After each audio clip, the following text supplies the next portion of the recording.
mi ṣùgbọ́n Ọlọ́run mọ̀ mí èmi náà mọ̀ yín ṣùgbọ́n mo mọ àwọn ọmọ yín ìbejì tán wà nílọrin àwọn ọmọ yẹn náà pè mí torí pé mo máa ń fún wọn lówó ọdọọdún mo máa ń fún àwọn ìbejì lówó ó wà lára àwọn ìbejì tí mò ń fún lówó lẹ́ẹ̀kọ̀ọ̀kan ìbàdàn Ọlọ́run bá ṣe kù síyàn sí àwọn ọmọ yẹn ló wá fẹjọ́ yín sùn mí tí mo ṣe ń pè yín wípé ẹ̀dá sáwọn fáwọn lówó oúnjẹ blọ́gà lèmi London ni mo wà mo dẹ̀ tún lọ sí Nàìjíríà sí kò ní dá ká wá gbójú yín ká gbé gbogbo nǹkan yín sórí íńtánẹ́ẹ̀tì ká má lè béèrè ọ̀rọ̀ lọ́wọ́ yín àwọn ọmọ yín àwọn ọmọ ọdún 12 ni wọ́n ẹ jọ̀ọ́ ẹ bá wa tọ́jú wọn à ń bẹ̀ yín ni o ẹ̀yin lẹ làwọn ọmọ yẹn àfi tẹ́ bá dẹ̀ ti ṣe DNA wọn tí kì í ṣe ẹ̀yin nìkan lẹ́ni nìkan ni àwọn ọmọ yẹn náà wọ́n ti fi fóònù oríṣi méjì pè yín ìpèsè lẹ blọọkì àwọn ọmọ nǹkan táwọn ṣe wọ́n ní kí n bá wọn bẹ̀ dádì àwọn ni ẹ̀bẹ̀ náà ní kí n bá wọn bẹ̀ yín ẹ̀bẹ̀ náà ni mo dẹ̀ ń bẹ̀ yín mo ti pe fóònù yín lẹ́ẹ̀mejì kò ó kàn ríǹgì ní wọn gbé òun ló ṣe jẹ́ kí n fi voice note sílẹ̀ ní ẹ ṣé gan ni God bless you. káàárọ̀ bàbá Ìbejì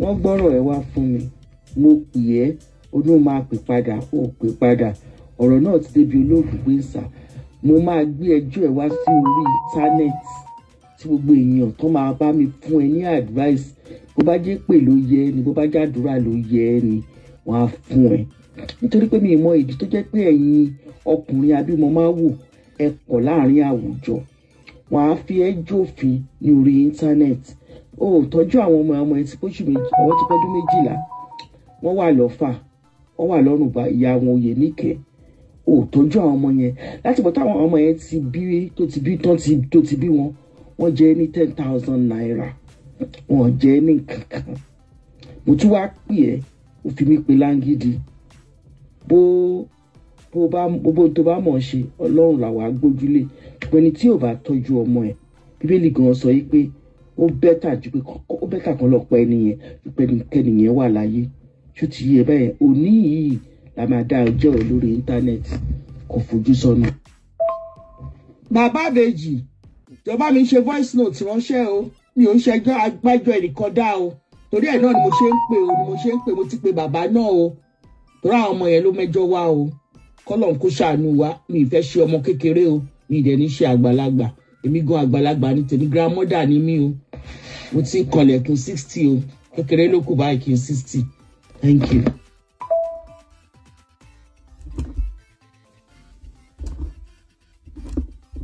mo ń bọ́ ó kẹyọ kan nítorí pé ania sọ pé wọn ò pé sẹ́yìn náà ti gbọ́ pa. ẹ ló bàbá Ìbejì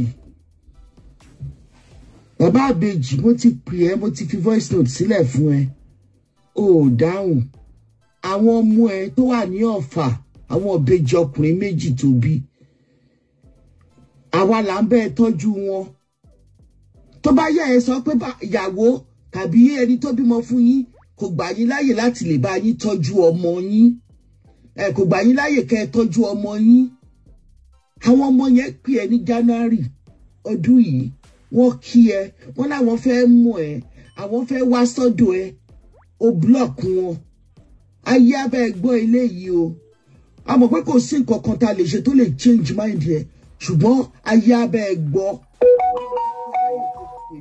gbogbo owó tó ti ń pa láti ẹjọ́ yìí kí ló fi ń ṣe ò tọ́jú àwọn ọmọ yẹn ò ṣe kankan fún wọn tó bá yẹ ẹ rí Babangida tó bá yé jẹ́ tó bá yẹ ẹ rí Tinubu tó bá yé jẹ́ tó bá yẹ ẹ rí Buhari tí ò ṣe dáadáa ìwọ Buhari tó jẹ́ pé Buhari ni ẹ nínú fámílì ẹ tó ò ṣe dáadáa ńkọ́ Ọlọ́run á là àlàkà gbogbo yín gbogbo èèyàn ọkùnrin abímọ máa wò Ọlọ́run á là àlàkà yín nínú ọdún tuntun yìí ẹ gbà bẹ́ẹ̀ relationship expert lèmi tó ti yí ẹ Ọlọ́run á béèrè lọ́wọ́ ẹ àdàbí tí mi ò bá bá ẹ bú àwọn ọmọ ẹ ní ọjọ́ kan àdàbí tí mi ò bá gba omijé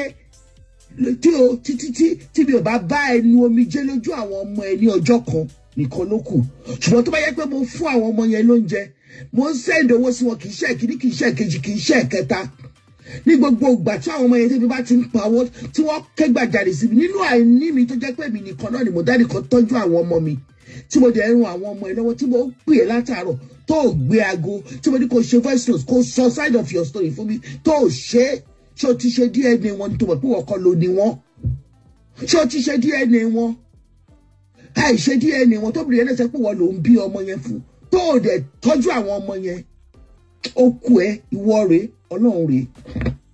The voice note gbogbo yìí ló wà delivered sí tó dẹ̀ gbọ́ nígbà tí mo first tí mo play yẹn ó pè mí ó níbi tó ń wà òun ò lè sọ̀rọ̀ ńbẹ̀ òun máa ṣe voice òun fúnra rẹ̀ gan ló sọ pé òun máa ṣe voice note torí pé ẹ máa gbọ́ the third one yẹn tí mo sọ pé mò ń retí voice note ẹ̀ mi ò rí voice note ẹ̀ mi ò rẹ́jẹ̀ mi ò rómira nọ́mbà ni mo pin síbẹ̀ yẹn WhatsApp call ni WhatsApp call ló lè ẹni tó bá ní WhatsApp call ló lè pè sí ẹ jọ̀ọ́ tẹ́ bá ní advice tẹ́ fẹ́ fún àwọn ọmọ mi àwọn òbejì yẹn àwọn òbejì olóríire ẹ kú ṣẹ́ ma please text Mama Ibeji account number details. What else can we do to empower Mama Ibeji? I will put the account of ẹ̀yin tẹ́ bá fẹ́ account Mama Ibeji. Ẹ jọ̀ọ́ ẹ wọ inú WhatsApp mi tí mo pin sí bí ẹ wọ̀ wá. Ẹ wọ̀ wá. Ẹ kí n bèrè lọ́wọ́ Ìyá Ìbejì bóyá kí n pin account ẹ̀ sígboro ayé. Ẹ jẹ́ kí n bèrè lọ́wọ́ ẹ̀ ṣé mọ̀. Mo mọ̀ pé fẹ́ empower ẹ̀ Ọlọ́run máa fún yín ṣe. Gbogbo yín tẹ́ bá fẹ́ empower ẹ jẹ́ kí n gbọ́ ẹ jẹ́ kí n pe Ìyá Ìbejì lẹ́ẹ̀kan sí bóyá mo rò pé credit ẹ̀ tán lẹ́ẹ̀kan yẹn ni.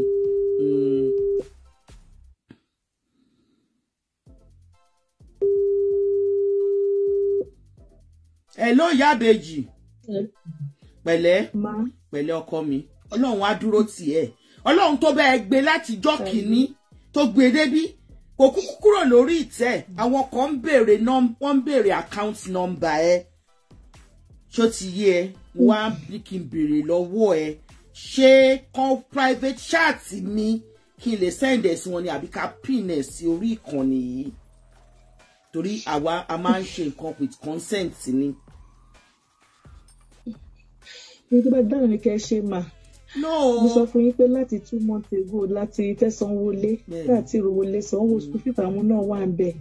Gbogbo yẹn ó tẹ̀ jẹ́ kó rí máa yí bákan ni.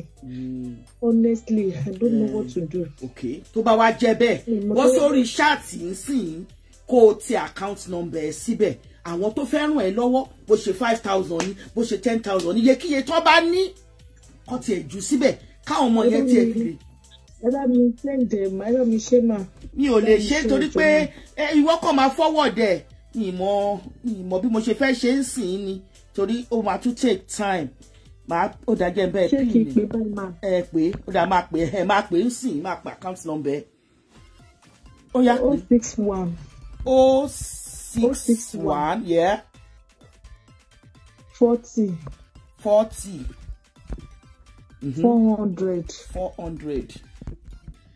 33 Mumbo GT Bank. Okay. 33 GT Bank. So jẹ́ kí n tún pè fún ẹ 061 404 Hello. Mo wà pẹ̀lú yín mà mo gbọ́. 0033 GT Bank. Bẹ́ẹ̀ni mà. Okay. Bẹ́ẹ̀ni mà. So tó bá ti. Ẹ ṣé mà Ọlọ́run bá mi ràn yín lọ́wọ́ mà o ẹ ní gbọ́mọgbìn. Àmín. Gbogbo ọmọ Nàìjíríà ẹ ní fojú sunkún ọmọ o ẹ ní fara gbàrú ẹ. Ìgbà tí ṣọwọ́ bá jiná fún wa ṣé ta ti ṣe nínú ọ̀rọ̀ àníjẹ ní dìbò láìsàn. Àmín. Àní fìnira jẹ àrẹ ní dojẹ mọ́nù sàárè. Ẹ ṣé mo dúpẹ́. Ẹ jọ̀ọ́. What's her name? Her name is Oyenike àbí? Oyenike Monsura àbí? Okay, ẹ jẹ́ tutu. A tún máa tutu pè láti bẹ̀rẹ̀ nìyẹn. Ó yá 061 40 400. Ṣé 44 ni àbí 400? 40033 40033 torí nǹkan tá a tẹ̀ síbílẹ̀ kan nìyẹn. So GT Bank and the name is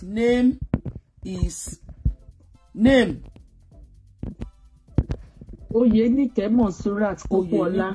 Oyenike Monsurat Popola. ọ̀la. Ẹ jọ̀ọ́. Ẹnikẹ́ni tí wọ́n bá nípa láti ṣèrànlọ́wọ́ fún, òun náà lọ́mọ nìkejì ẹ̀, tọ́jú ẹ̀. Ẹnikẹ́ni tí wọ́n bá nípa láti ṣèrànlọ́wọ́ fún, òun náà lọ́mọ nìkejì ẹ̀, tọ́jú ẹ̀. Bó ṣe yẹ kíye tẹ́ bá ní, ẹ̀yin lẹ béèrè. Orí ìkànnì náà ti béèrè yí pé kí n post account ẹ̀, comment yẹn wà ńbẹ̀. Ẹ bá mi ràn obìnrin yìí lọ́wọ́.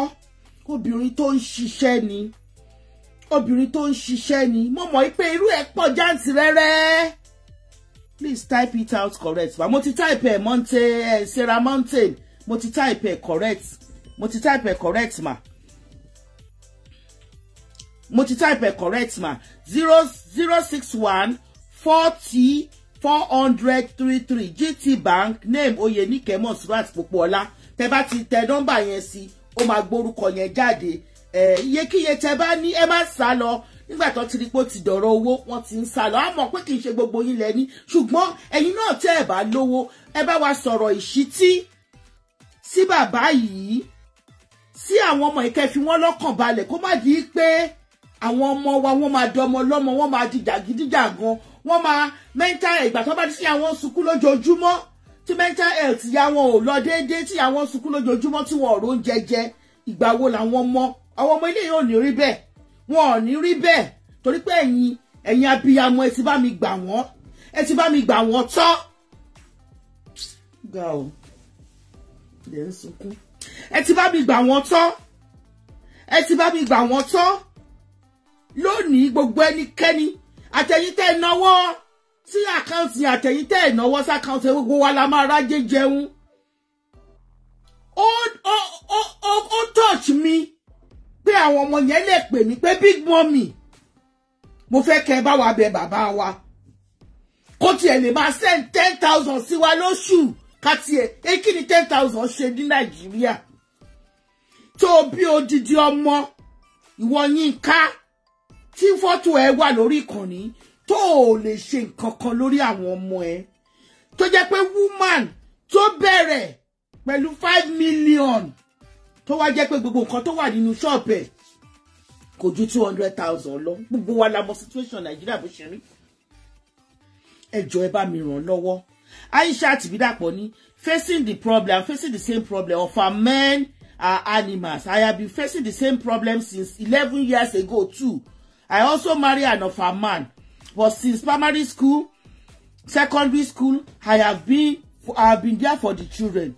It is well, ma. Aisha Tibidapo Popola ló sọ bẹ́ẹ̀. Gbogbo ẹ̀yin tẹ́ náwó sí account yẹn, àtẹ̀yin tẹ́ náwó sí ẹ rájẹ jẹun. Nítorí pé tí ẹ wá pé tí ẹ gbọ́ pé then type and comment, empathize sí orí sí ọ̀rọ̀ tá à ń sọ yìí. Ó touch heart yín, ọ̀rọ̀ náà touch heart yín. Ọlọ́run fúnra rẹ̀ á parí iṣẹ́ ayọ̀ nínú ayé yín. Á gbé iṣẹ́ ayọ̀ rere tẹ́ ń rotí, bóyá ẹ ń ṣe foundation ni á bá yí parí ilé yẹn. Ẹni tó ń wọ́mọ á rọ́mọ, ẹni tó jẹ́ pé oníbìísí tó jẹ́ pé ti bímọ kan tó tún wọ́mọ sí á rí, ẹni tó ń wáṣẹ́ á rí. Nǹkan ilé ayé yín á bẹ̀rẹ̀ sí ní di rere. Àtẹ̀yin tẹ́ fún lówó, àtẹ̀yin tẹ́ fún lówó, gbogbo ẹ̀yin tẹ́ wà lórí ìkànnì yìí ni Ọlọ́run máa gbé ọwọ́ yín sókè. Nítorí pé kò yí sí, mo mọ̀ pé gbogbo àwọn tó wà lórí ìkànnì náà, àwọn ìdajì àwọn tó wà lórí ìkànnì náà, mo mọ̀ yí pé àwọn náà wọ́n ń wá ni, à ń bẹ Ọlọ́run ní gbogbo wa. À ń bẹ Ọlọ́run òun ní gbogbo wa. Nítorí náà gbà mí tí gbogbo àwọn kan tẹ́ bá wá sínú inbox mi, tí mi ò bá lè ṣe ju bí mo ṣe lè ṣe fún yín lọ. Àwọn tó wà lọ́wọ́ mi, ọwọ́ mi kún. Ọwọ́ mi kún, ẹsẹ̀ mi kún, ikùn mi gan kún, gbogbo ara mi kún. Nta bá lè ṣe la máa ṣe. Ẹ jọ̀ọ́ onídídùn ọlọ́rẹ, ẹ lọ sínú GT Bank. Ẹ bá mi ti account number yìí 061 40 400 33 GT Bank Oyenike Monsurat Popola. Ẹ bá mi ta lọ́rẹ ayọ̀, ẹ múnú ẹ̀dùn. Ẹ múnú ẹ̀dùn. Bínú tiyín náà ṣe ń dùn. Ẹ múnú ẹ̀dùn. Ẹ jọ̀ọ́ torí Ọlọ́run. May the Lord take care of the twins and make them successful in the mighty name of Jesus and uphold their mother. Amen. Bọ́sẹ̀dé JMK ló sọ bẹ́ẹ̀. Gbogbo ẹ̀yin tẹ́ náwó sínú account ẹ̀, ó máa forward ẹ̀ sí mi. Tẹ́ bá ti ń sọ sínú account ẹ̀, ẹ lè send docket ẹ̀ sí mi. Ẹ lè send ẹ̀ sí mi. Mo ti pin number mi earlier.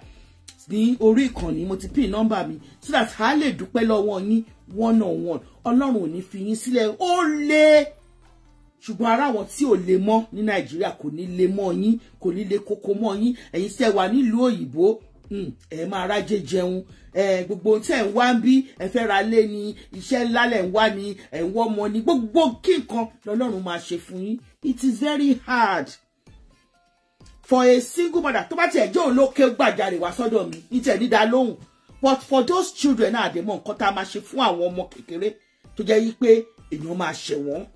Ó ní ẹ bá wa bẹ màbá àti ìbú bàbá àbú bàbá ẹ̀ sìn, a kàn pé àkíyèsí ẹ̀ sí ni pé ó ìta lé àmọ̀ pó lé ṣùgbọ́n kó tọ́jú àwọn ọmọ ẹ̀ tó fi máa ọmọ yẹn tọ́ké gbàjarè síta wọ́n rí bí ìyá wọn ṣe ń feel ni.